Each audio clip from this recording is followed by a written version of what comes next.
भाभी ये लीजिए सब्जियाँ, मैं बहुत थक गई हूँ, क्या 5 मिनट बैठ जाऊँ? बैठने के लिए नहीं बुलाया है तुम्हें यहाँ, पहले हिसाब दो, एक एक पैसे का हिसाब लिखवाओ, कौन सी सब्जी कितने की आई है।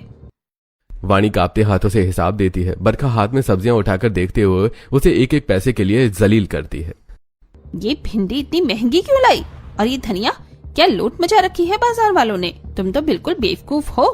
अब जाओ रसोई में और खाना बनाना शुरू करो, मेहमान 1 बजे तक आ जाएंगे। वाणी भूखी प्यासी रसोई में लग जाती है। 1 बजे बरखा की सहेलियां आती हैं। वो लोग वाणी का मजाक उड़ाती हैं। अरे बरखा, तेरी देवरानी तो बिल्कुल नौकरानी जैसी लग रही है, देख कैसे पसीने में लथपथ है। नौकरानी ही तो है, मैं इसे काम के लिए ही तो लाई हूँ। वाणी, पानी लाओ सबके लिए जल्दी। वाणी सबको पानी देती है, खाना परोसती है। सहेलियां खाना खाती हैं और पैक करवा कर ले जाती हैं। रात को वाणी बुरी तरह से थककर अपने कमरे में गिर पड़ती है। मयंक उसे इस हालत में देखकर बहुत दुखी होता है। वाणी, तुम ठीक तो हो? मम्मी बता रही थी कि भाभी ने तुमसे बहुत काम कराया। मयंक, भाभी ने मुझे 50-60 रोटियां और ढेर सारा खाना बनवाया और पूरे घर की सफाई भी कराई। मैं बहुत थक गई हूँ। वाणी, मुझे तुमसे कुछ छुपाना नहीं चाहिए। हमारा कारोबार बिल्कुल डूब गया है। अब जो कुछ भी चल रहा है वो बरखा भाभी के पापा के पैसों से चल रहा है, इसलिए हम सब उनकी बात मानने पर मजबूर हैं। बस कुछ दिनों की बात है, मैं अपना बिजनेस फिर से खड़ा कर लूंगा, तब तक तुम्हें थोड़ा बर्दाश्त करना होगा। मैं कोशिश करूंगी मयंक, पर उनका व्यवहार बहुत डरावना है। 2 दिन बाद सूरज अभी पूरी तरह निकला भी नहीं है कि बरखा के कमरे में चिल्लाने की आवाजें आने लगती हैं। वाणी जो रात को देर से सोई थी हड़बड़ाकर उठती है और अपनी साड़ी ठीक करते हुए बाहर भागती है। सुलेखा और मौसमी भी रसोई के पास सहमी हुई खड़ी हैं। बरखा हाथ में अपनी खाली चाय की प्याली लिए खड़ी है। उसके चेहरे पर सुबह की ताजगी नहीं बल्कि जहर भरा हुआ है। वाणी, कहाँ मर गई तुम? क्या यहाँ महारानी की तरह सोने के लिए आई हो? सुबह के 6 बज रहे हैं और अभी तक मेरी बेटी तैयार नहीं हुई। तुम्हें पता भी है मेरा सर दर्द से फटा जा रहा है। सॉरी भाभी, वो रात को बर्तन साफ करते करते 2 बज गए थे, तो आँख जरा देर से खुली। मैं अभी बस 2 मिनट में चाय लाती हूँ। बहाने मत बनाओ, रात को काम करना तुम्हारी जिम्मेदारी है। अब चुपचाप रसोई में जाओ और सुनो, आज नाश्ते के बाद तुम्हें बाजार जाना है। घर में सब्जियां खत्म हो गई हैं। बहू, कल ही तो वाणी इतनी सारी सब्जियां लेकर आई थी। अभी तो फ्रिज भरा हुआ है, धूप में उसे दोबारा भेजने की क्या जरूरत है? मम्मी जी, आप अपना ज्ञान अपने पास रखिए। मुझे ताजी सब्जियां खानी हैं, कल की बासी नहीं। और वाणी, सुन लो, हफ्ते भर की सब्जी एक साथ मत उठा लाना। रोज मंडी जाओगी और रोज ताजी सब्जी लेकर आओगी। मुझे फ्रिज में रखा हुआ कचरा नहीं खाना। भाभी, बाहर बहुत लू चल रही है, क्या मैं हफ्ते भर का सामान एक साथ ले आऊं? इससे पैसे भी बचेंगे और मुझे बार बार धूप में नहीं जाना पड़ेगा। पैसे क्या तुम्हारा बाप देगा, या तुम्हारे मायके से दहेज में नोटों की गड्डियां आई हैं? ये मेरा घर है, मेरे बाप के पैसे से चल रहा है। ज्यादा होशियारी दिखाने की जरूरत नहीं है। जितना कहा है उतना करो। रोज सुबह और शाम मंडी जाओगी, समझी तुम? वाणी की आंखों में अपमान के आंसू भर जाते हैं। वो चुपचाप रसोई में जाती है और चाय बनाकर बरखा को देती है। नाश्ते के बाद जब सूरज आसमान के बीचों बीच पहुंच चुका होता है, बरखा उसे एक लंबी लिस्ट थमा देती है। वाणी बाजार के लिए निकलती है। पसीने से तरबतर वाणी जब सब्जियों के भारी थैले लेकर वापस लौटती है तो उसकी सांसें फूल रही होती है। भाभी, ये लीजिए सब्जियां। मैं जरा 2 मिनट बैठ जाऊं, मेरा सर बहुत चकरा रहा है। अरे, ये टमाटर इतने गले हुए क्यों लाई हो? और अदरक कहाँ है? मैंने लिस्ट में अदरक लिखा था ना। अदरक? ओह भाभी, लगता है मैं भूल गई, बहुत भीड़ थी वहाँ। भूल गई? दिमाग घर रख कर गई थी क्या? अभी वापस जाओ और अदरक लेकर आओ। मुझे अभी चाय पीनी है और बिना अदरक के मुझे चाय पसंद नहीं है। भाभी, अभी तो मैं आई हूँ, कम से कम 1 गिलास पानी तो पी लेने दीजिए, बाहर आग बरस रही है। कोई पानी वानी नहीं, पहले अदरक लाओ फिर बैठना। और खबरदार जो ऑटो किया, पैदल जाओगी पैदल आओगी, जाओ। वाणी लड़खड़ाते कदमों से दोबारा बाहर निकलती है। उसे अपनी किस्मत पर रोना आता है। उसे अपनी सहेली की बातें याद आती हैं जो कहती थी कि ससुराल में सब प्यार करेंगे। वो मन ही मन बुदबुदाती है। हे भगवान, ऐसी जेठानी से तो दुश्मन अच्छे हैं, कम से कम दुश्मन सामने से वार तो करता है, ये तो तिल तिल मार रही है। अब जब वाणी वापस आती है और रसोई में काम करने लगती है तो सुलेखा उसकी हालत देख नहीं पाती। वाणी बेटा, तू बैठ जा, मैं और मौसमी जरा सब्जी छील देते हैं। बरखा अपने कमरे में सो रही है, उसे पता नहीं चलेगा। नहीं मम्मी जी, अगर वो जग गई और उन्होंने देख लिया तो वो आप पर भी चिल्लाएंगी, मुझे करने दीजिए।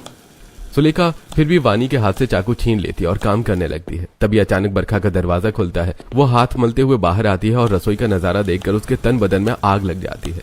क्या हो रहा है यहाँ मम्मी जी? मौसमी, मैंने आप लोगों को मना किया था ना कि इसकी मदद मत करना। आप लोग फिर इसकी मदद के लिए आ गए।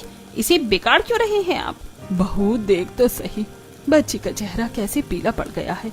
वो 2 बार बाजार हो आई है, थोड़ी इंसानियत तो दिखा। इंसानियत? मेरी इंसानियत देखनी है? ठीक है, आज से मैं घर का सारा खर्चा बंद कर रही हूँ। मयंक और समीर से कह देना कि अब दाना पानी खुद जुटाएं। मैं जा रही हूँ अपने मायके, आप लोग भीख मांगते रहना, तब पता चलेगा इंसानियत क्या होती है। भाभी, आप बात का बतंगड़ क्यों बना रही है? मम्मी तो बस मदद कर रही थी। मौसमी तुम चुप रहो, बहुत जुबान चलने लगी है तुम्हारी। मम्मी जी, या तो ये वाणी सारा काम अकेले करेगी या फिर आप दोनों मिलकर सारा काम करोगी। मुझे कोई तीसरा बंदा रसोई में नहीं दिखना चाहिए, समझ गए आप? बरखा के डर से सुलेखा पीछे हट जाती है। वानी फिर से काम में जुट जाती है। अगले दिन बरखा उसे एक नया फरमान सुनाती है। वाणी, आज छत की सफाई करनी है। ऊपर बहुत धूल जमी है और गमले भी इधर उधर बिखरे हैं। पहले छत से लेकर नीचे आंगन तक की सफाई करो, उसके बाद खाना बनाना। आज सब्जी नहीं बनेगी, सब दाल से खा लेंगे। बाजार मत जाना, बस ये सफाई हो जानी चाहिए। भाभी, छत पर तो बहुत धूप होगी, क्या मैं शाम को कर लूं? अभी मतलब अभी? दोपहर की रोशनी में सफाई अच्छी दिखती है? जाओ। दोपहर के 2 बज रहे हैं। वानी छत पर झाड़ू लगा रही है। सीमेंट की छत तवे जैसी तप रही है। वानी के पास सैंडल नहीं है क्योंकि बरखा ने उसे चप्पल पहनकर जाने के लिए मना किया था। नंगे पैर वो गर्म छत पर तड़प कर सफाई कर रही थी। पड़ोस की छत पर रहने वाली औरत ये सब देख रही है। हे भगवान, ये मेरी जेठानी कितनी बुरी है, इससे अच्छे तो दुश्मन ही है। अरे देखो, ये नई बहू तो नंगे पैर छत साफ कर रही है। इसकी जेठानी तो बिल्कुल डायन है, डायन। बेचारी बच्ची के पैर जल रहे होंगे। सही कह रही हो बहन, कितना जुल्म करती है वो बरखा इस बेचारी पर। इससे अच्छा तो दुश्मन ही अच्छे हैं, कम से कम वो इतना नीचे तो नहीं गिरते। पर हम क्या कर सकते हैं? सफाई खत्म करके जब वानी नीचे आती है तो उसके पैरों के तलवों में लाल लाल छाले पड़ चुके होते हैं। वो दर्द से कराहते हुए सोफे के कोने पर बैठती है। भाभी, मेरे पैरों में बहुत जलन हो रही है, छाले पड़ गए हैं। क्या मैं थोड़ा आराम कर लूं? कोई छाले वाले नहीं पड़े हैं। ड्रामा करना तो कोई तुमसे सीखे। थोड़ा सा गरम क्या लग गया, मरने की बातें करने लगी। चलो उठो, रसोई में जाओ और खाना बनाओ। अभी समीर और मयंक आते होंगे, काम चोरी नहीं चलेगी यहाँ। वानी रोते हुए रसोई में जाती है। शाम को मयंक आता है और वानी के पैरों में पट्टी बंदी देखकर घबरा जाता है। वानी, ये क्या हुआ तुम्हारे पैरों को? तुम चल क्यों नहीं पा रही हो? कुछ नहीं मयंक, वो बस छत साफ करते समय भाभी ने कहा था। भाई देखो भाभी क्या कर रही हैं, वानी के पैर जल गए हैं। क्या ये सब बर्दाश्त करना जरूरी है? मयंक शांत हो जा, मुझे पता है ये गलत हो रहा है, पर बरखा के पापा ने हमें कल ही एक नया बिजनेस प्रपोजल भेजा है। अगर हमने अभी बरखा को कुछ कहा तो वो सब खत्म कर देगी। हमें बस थोड़े दिन और सब्र करना होगा। वानी ये सब सुन रही है। उसे समझ आ जाता है कि इस घर में उसकी तकलीफ से ज्यादा अहमियत पैसों की है। कुछ दिन बाद बरखा की सहेलियां फिर से घर आती हैं। बरखा उन्हें अपने कमरे में बिठाती है और वानी को बार बार ऊपर नीचे दौड़ाती है। वानी, जरा ठंडी शिकंजी बना कर लाओ, रश्मि को प्यास लगी है। वानी शिकंजी लेकर आती है। ये क्या, बर्फ कम है, वापस जाओ और ज्यादा बर्फ डाल कर लाओ। बरखा, तूने तो अपनी देवरानी को बिल्कुल उंगलियों पर नचा रखा है। मानना पड़ेगा यार, तेरी ट्रेनिंग जबरदस्त है। और नहीं तो क्या, ये करीब घर की लड़कियां ऐसी ही होती हैं। इन्हें जितना दबा कर रखो उतना ही सीधे चलती हैं। एक दिन मेरा सब्र टूटेगा भाभी, और उस दिन आपको पता चलेगा कि एक गरीब इंसान की बद्दुआ क्या होती है। अगले दिन वानी बाजार से लौट रही होती है कि अचानक उसे चक्कर आता है और वो सड़क के बीचों बीच बेहोश होकर गिर जाती है। वहीं गीता उसे देख लेती है और वो लोगों की मदद से उसे घर पहुंचाती है। शर्म आनी चाहिए तुम्हें बरखा, ये बच्ची बाजार में बेहोश हो गई थी। देखो इसकी हालत, कितना काम करवाओगी इससे? तुम इंसान हो या पत्थर? तुमसे अच्छे तो दुश्मन है जो कम से कम जान तो नहीं लेते।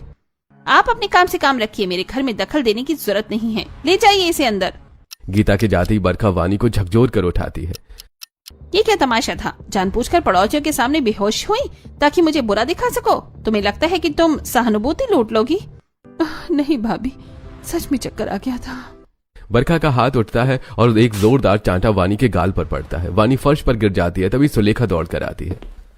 बरखा, ये क्या किया तूने? हाथ उठा दिया बहू पर। मम्मी जी चुप रहिए, अगर इसने दोबारा ऐसा नाटक किया तो मैं इसका और भी बुरा हाल करूंगी। और आप सुन लीजिए, अगर आप लोगों को जरा भी तकलीफ है तो अभी के अभी अपना बोरिया बिस्तर बांधिए और बाहर निकल जाइए। ये घर मेरे दम पर चल रहा है, याद है ना? वानी जमीन पर पड़ी सिसक रही है। सुलेखा उसे सहारा देकर उठाती है। बरखा तमतमाते हुए अपने कमरे में चली जाती है। सुलेखा उसे पानी पिलाती है। शांत हो जा बेटी, शांत हो जा, भगवान सब देख रहा है। मम्मी जी, अब बस बहुत हुआ। अब मुझे समझ आ गया है कि इस घर में सिर्फ जुल्म की भाषा ही चलती है। ऐसी जल्लाद जेठानी से अच्छे तो दुश्मन ही है। अगले दिन दोपहर में बरखा अपने कमरे से निकलती है। उसे बहुत प्यास लगी होती है। वाणी, ओ वाणी, जरा पीने के लिए गुनगुना पानी लाओ, मेरा गला थोड़ा खराब लग रहा है। जी भाभी, लाती हूँ। वानी रसोई में जाती है और पानी गर्म करने लगती है। उसका ध्यान कहीं और होता है। पानी हल्का सा गर्म ज्यादा हो जाता है। वो कप लेकर बरखा के पास आती है। बरखा जैसे एक घूंट पीती है तो वो चिल्ला उठती है। जल गई, मेरा गला जल गया। तुमने जानबूझकर उबलता हुआ पानी दिया, मुझे मारना चाहती हो तुम। नहीं भाभी, वो गलती से थोड़ा ज्यादा गर्म हो गया होगा, मैंने ध्यान नहीं दिया। I am sorry. सॉरी? अब मैं तुम्हें दिखाती हूँ कि गर्म पानी क्या होता है। तुमने मेरा गला जलाने की कोशिश की है ना, अब देखो दुश्मन क्या होता है। तुम रोज बोलती हो ना कि ऐसी जेठानी से अच्छे दुश्मन है, अब मैं तुम्हें दिखाती हूँ असली दुश्मनी। बरखा झपट्टा मारकर वानी का हाथ पकड़ती है और उसे खींचते हुए रसोई की तरफ ले जाती है। वानी चिल्ला रही होती है पर बरखा की ताकत के आगे वो बेबस है। बरखा गैस पर बड़ा तपेला रखती है और उसमें पानी भरकर उसे पूरी आंच पर चढ़ा देती है। भाभी, ये आप क्या कर रही हैं? प्लीज छोड़ दीजिए, मुझे डर लग रहा है। डर? अभी तो तुमने डर देखा ही कहाँ है। जब तक ये पानी खोलेगा तब तक तुम यहीं खड़ी रहोगी और अपनी मौत का इंतजार करोगी। मैंने तुम्हें बहुत सर पर चढ़ा दिया है, अब तुम्हें सबक सिखाना ही पड़ेगा। पानी खौलने लगता है, भाप निकलने लगती है। बरखा की आंखों में एक अजीब सी सनक सवार है जो उसे सही गलत का फर्क ही नहीं करने दे रही है। अब देखो वाणी, क्या होता है गर्म पानी। तुमने मुझे जलाया था ना, अब ये लो। इससे पहले कि वानी कुछ समझ पाती, बरखा उसका हाथ पकड़कर खौलते हुए पानी के तपेले में डाल देती है। बचाओ मम्मी जी, मयंक बचाओ। वानी की रूह कंपा देने वाली चीख पूरे घर में गूंज उठती है। बरखा यही नहीं रुकती, वो तपेला उठाती है और वही खौलता हुआ पानी वानी के पैरों पर भी डाल देती है। वानी तड़पते हुए जमीन पर गिर जाती है। उसके हाथ पैर की खाल उधड़ जाती है। इसे कहती है असली दुश्मनी। देख लिया, अब दोबारा मत कहना कि मेरी जेठानी से अच्छी दुश्मन है। रसोई के फर्श पर वानी तड़प रही है। उसकी चीखें दीवार चीरती हुई पूरे मोहल्ले में गूंज उठी हैं। खौलते हुए पानी ने उसके कोमल हाथों और पैरों की खाल को जलाकर रख दिया है। सफेद छाले उभर आए हैं और जगह जगह से लाल कच्चा मांस दिखाई दे रहा है। सुलेखा और मौसमी बदहवास होकर रसोई की तरफ भागती हैं। सामने का नजारा देखकर दोनों के कलेजे मुंह को आ जाते हैं। बरखा हाथ में खाली तपेला लिए खड़ी है। उसकी आंखों में पछतावा नहीं बल्कि एक डरावनी जीत की चमक है। अरे ये क्या कर दिया तूने? हाय मेरी बच्ची। वाणी, आंखें खोल बेटा। बरखा, तू पागल हो गई है क्या? ये क्या जुल्म है?